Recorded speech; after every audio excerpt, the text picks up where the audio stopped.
It starts off with my dad. My dad was a Farrington grad, and then he went up to Oregon, played receiver there. I think my mom was just a freak athlete in general because she comes from a rugby-based background. All her brothers played professional rugby, whether it was for the All Blacks or Samoa. Ready, set, go! It seems as though athleticism is just encoded in Jahlani Tavai's DNA. The third of 7 children, Tavai's older brothers both played Division I football. Jordan was a defensive lineman at Kansas, and JR shined at USC before joining the Tennessee Titans as a linebacker. And 2 of his younger brothers, Justice and Jonah, have both garnered all-state honors at Miracosta High School, where each one of the brothers has left a unique mark on the program.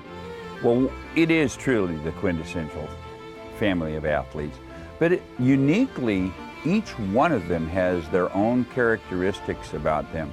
And according to Tavai's high school coach, Chuck Arrowsmith, Jahlani possessed certain talents that set him apart from his brothers, even at a young age. You know, he had a lot of general athleticism, running speed. He was long, his arms were long, very coordinated, a good brain for sports, good hand-eye coordination.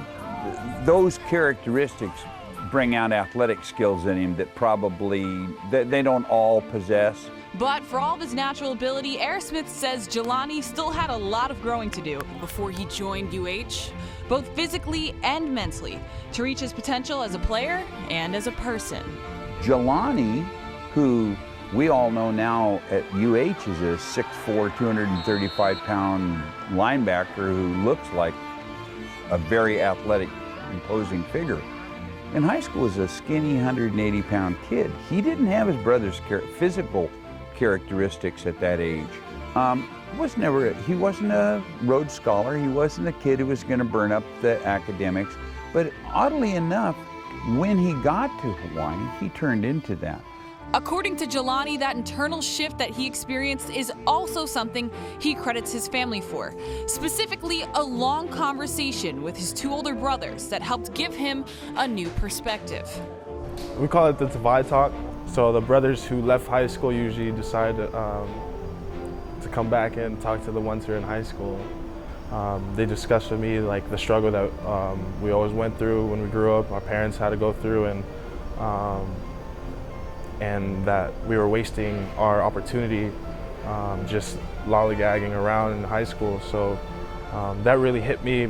According to Arrowsmith, the impact of that conversation is obvious and has helped Jahlani grow into the person and the leader that he is today.